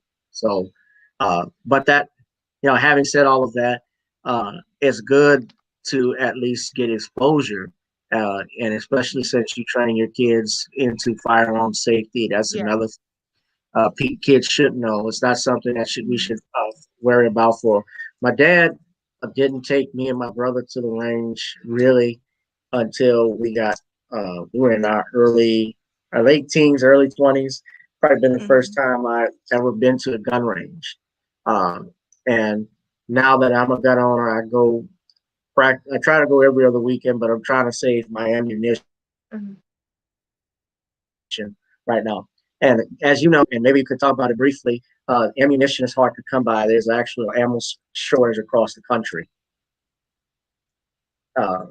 Yes, I just uploaded a video on how I purchased some ammunition online. For a couple of weeks, I was going to the sports store that is near me and just standing in line, waiting for them to open, only for them to come out and say, "We have no ammo in stock." And so I think I had made a Facebook post, and a good brother had commented, in my inbox. He slid in the DMs, but he had useful information. He's like, "Hey, check out a couple of these sites and you'll be able to find some ammunition." I did just that. Ammunition was right there, paid for it. It was at my front door in a couple of days. So I wanted to let us know before we go out. I mean, I'm not sure if they'll do like a Black Friday this year where people go out and buy useless items and stuff like that. But I wanted to put that video out to say, hey, you can purchase ammunition online. Try to add this to your shopping list. I know that a lot of people do not have a lot of funds to just, like I threw away $1,000 on ammunition. I know a lot of people can't do that, but here's an outlet, or here are some links. Try to do what you can. I'm kind of I need to record this video. I've been lollygagging on this video, but I show people how to, practice with their firearms safely at home without using ammunition, practicing the mechanics, dry firing, stuff like that. So I need to do another one to show, some more drills that I had made up, and, but you can practice at home all day. I prefer the like going to outdoor ranges. I can't stand the indoor range. There's too many rules, and I don't like it. I don't like it. I want to go outside and do some weird shooting positions and stuff like that. But you can't do those at the indoor range. Yeah, that's true too. That's all the drawbacks, but I like the indoor range because it's air conditioned. I like it. Outdoor, we don't. Well, really, we do have not in New Orleans. We have outdoor range out in Slidell. Everybody knows about Honey Island Swamp. I had actually tried to get my gun club to come out and do a shoot up there. It's something we tried to do, and that's another problem, trying to get people together. But yeah, with an outdoor range, you have more freedom, I guess, more space to move about. Steel targets. Steel targets. Yeah. Yeah. I'm kind of like, I have it in my blood. Like, I just moved here to Georgia. I've been here for about 8 months now, but I'm starting to get familiar with the area. So pretty soon, I'll be looking into purchasing a home. And so I want to purchase a home where I at least have, the acres to be able to shoot on my own property. Right. It's cool. Yeah, that would be great to have. Yeah. Shoot on your own property. Yeah. I want to address, DeAndre said, what do I think of Tariq possibly having the 2021 FBA conference in New Orleans or Tulsa, Oklahoma, to commemorate the 1921 Tulsa massacre? I would say it would be great if it would be in New Orleans, except we got to look at what's happening with COVID, because they've actually canceled Mardi Gras. So if they canceled Mardi Gras,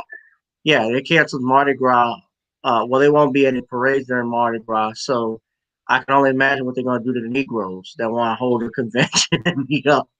I don't know if that will happen.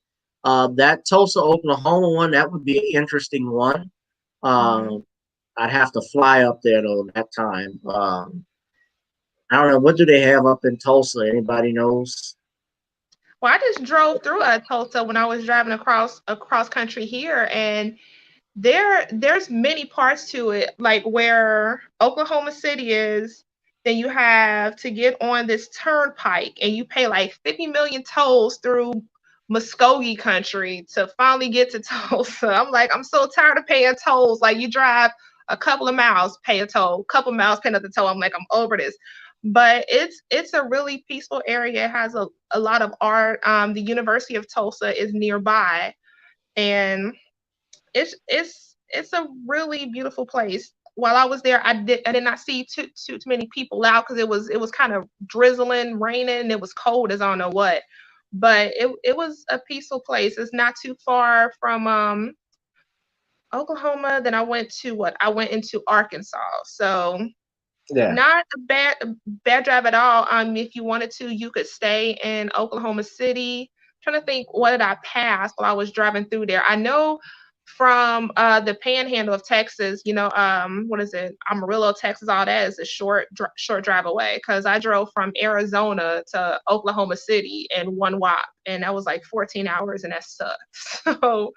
But Tulsa is beautiful. It would really, open up our eyes to a lot of history that's there. Also connect with the brothers and sisters that's there.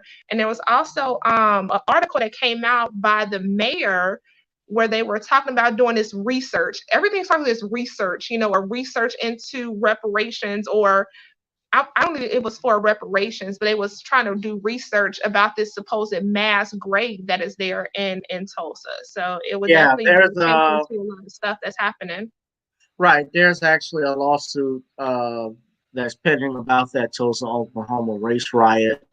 I know the brother who actually is the attorney out there, Mario Salmons. He's a lawyer. He's handling that lawsuit that they filed in federal court a few months back.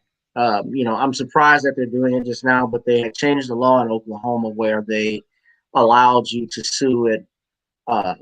He's fighting it for it under a new language. So under a specific type of language that they have, it's escaping my mind right now. But if you go look it up, it's public record, the document and the statute that he is suing under.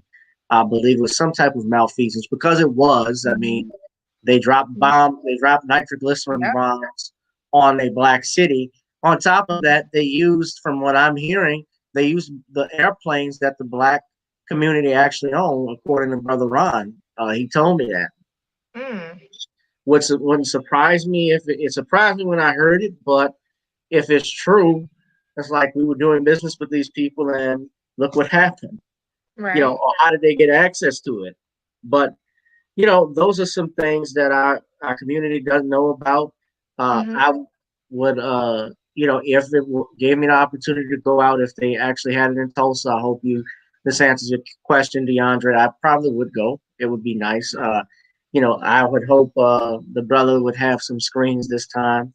But who knows where we're going to be next year. I'm praying for the best, with regards to this pandemic. So that'll be interesting.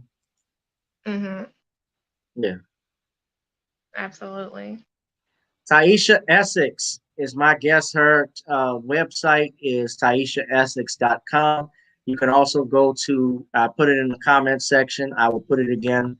Her shopping place, T-I-E, it's not time. It's T-I-E-M. Timeonics.shop. Timeonics. You also get to it if you hit the Timeonics tab at TieeshaEssex.com, and I believe there's another tab for my short film They Evil as well. It's all accessible through TieeshaEssex.com. Actually, I'm glad you brought that up because why don't we take a clip, a look at this clip. Why don't you set it up for us? Yeah, I'm gonna do it. Which for They Evil? Okay, yes. This is They Evil. Let us know in the comments if you saw the movie They Live. That came out in 1989, November 4th, 1989, and it's by John Roddy Piper. Yes, and what's his name? Keith David. Keith David. And it came out in 88. Oh, it was 88. I thought it was 89. I stand corrected. Thank you. I don't know why I have the 80s on. You're a movie junkie here. Thank you. Okay, but it was November 4th, right? November 4th, 88. I just got it all messed up. So yeah, it was based on, just a lot of the propaganda that was being pushed and, pushed throughout the media. It's a horror slash thriller, and it has one of the most memorable, iconic fight scenes. I think it was called the longest fight scene in pop culture, One of and those. one of them, yes. And It I was just it's a saw 6-minute alley brawl. Yeah. I just saw that movie for the first time, like within this past decade. And I'm like, where has this been all my life? But it absolutely resonated with me and, my journey to what we call consciousness or being woke or just becoming aware of what's going on and the struggles that we have to, get other people to, have to put on the glasses, but then to also resist and fight against the system. So without spoiling too much more, that's just a great movie. So I did They Evil because at the time I wanted to make different videos. I wanted to go at Lizzo. I wanted to go at, different so-called Black women they were putting in the media to represent me. And I'm like, that's not me at all. So I'm like, you know what? They evil. And this has been an idea I've had brewing for a year. And I finally just put it into action. And that's what you get right there. So it's Say no been more. well received. Say no more. Here it is.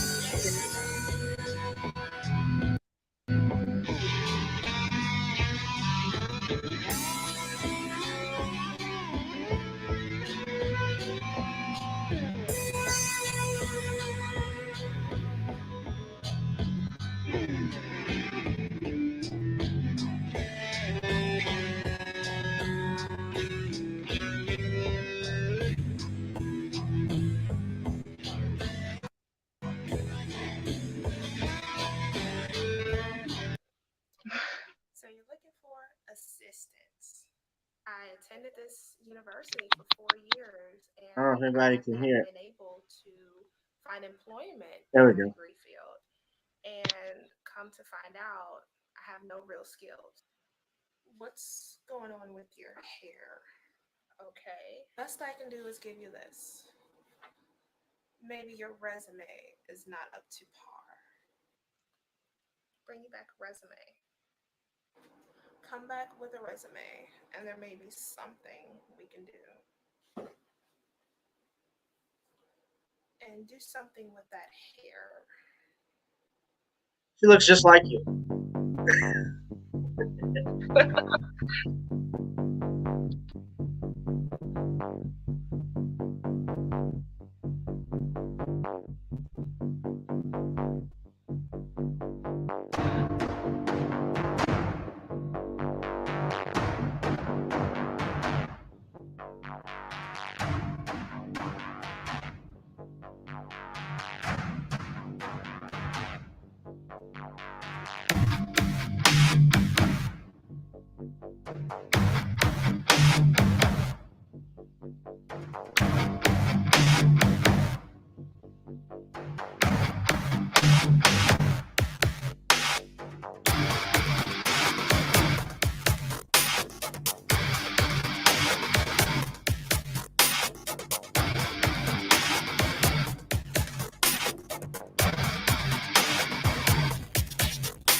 Hi. Tell me, what's with the glasses? They give me perfect vision. You can see clearly, huh? I have your resume, and this is what I think of your resume.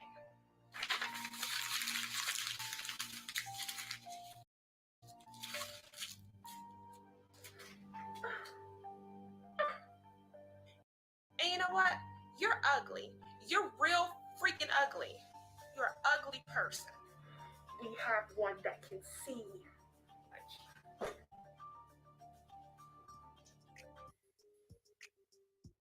these men need to protect me, okay? Yeah, I go out here and I act like a total ass, a big ass at that, which is what I got. What in the world? But that don't make me no different. They better protect me out here. I'm here to make you undesirable. Have reckless sex.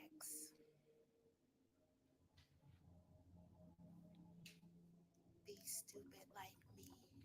I'm here to kick ass and snatch edges. Die alone.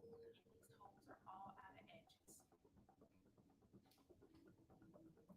Die broke.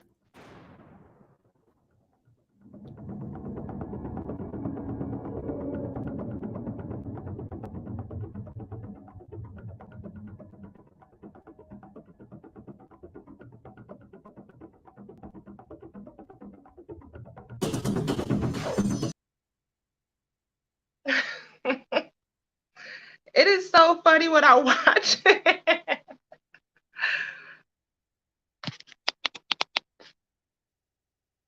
Hang on, I can't hear you. I was hoping you would have done the bubblegum scene.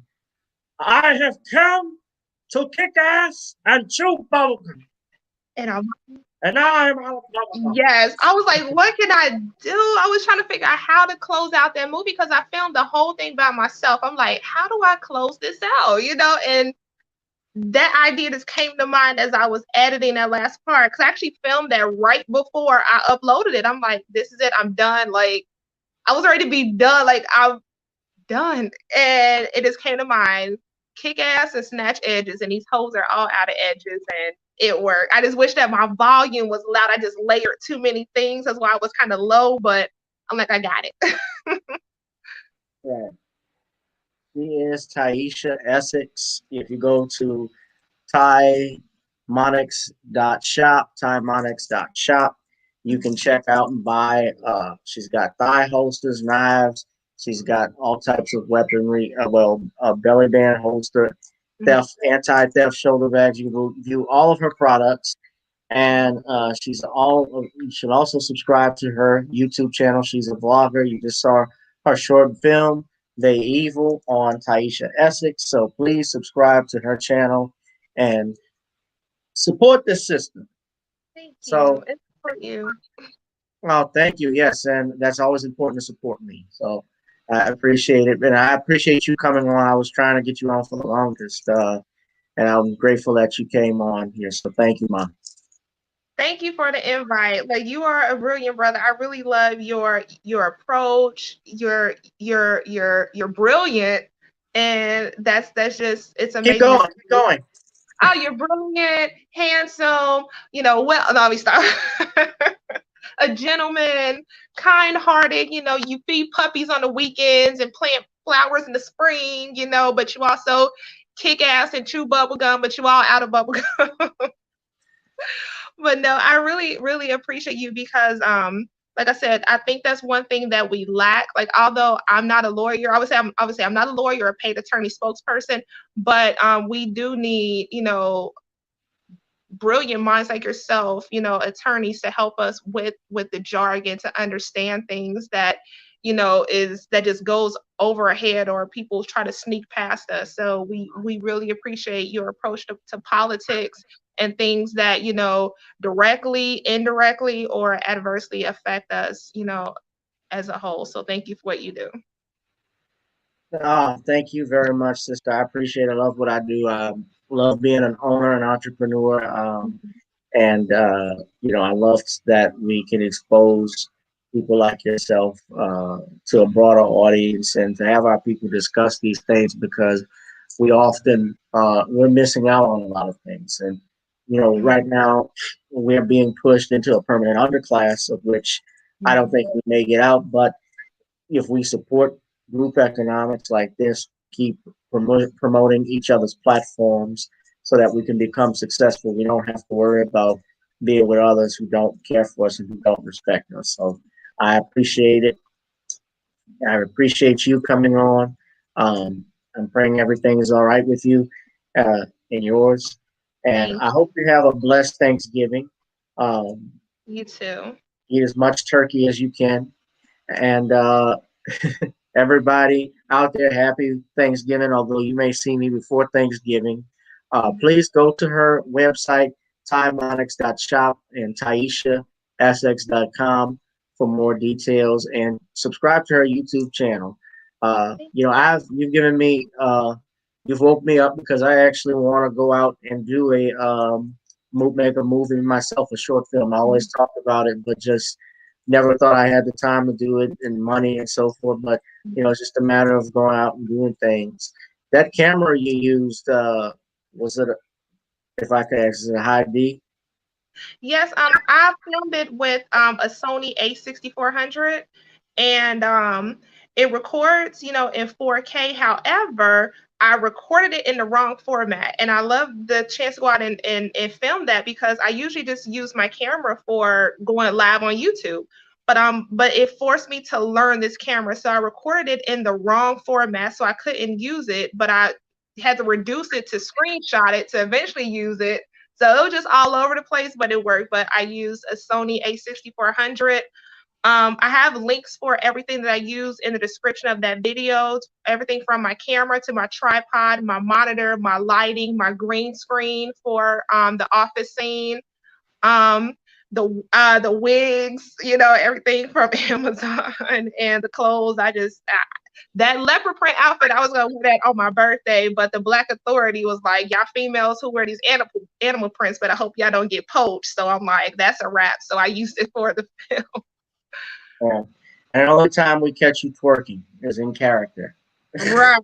Oh my God. I was man, that was some hard work, man. I was hot in that wig. I was out of breath with that dang on mask on. Like, that was some work. And I thought that I'm in shape. I run and I had to get on the floor, do my planks, but that's some hard work right there.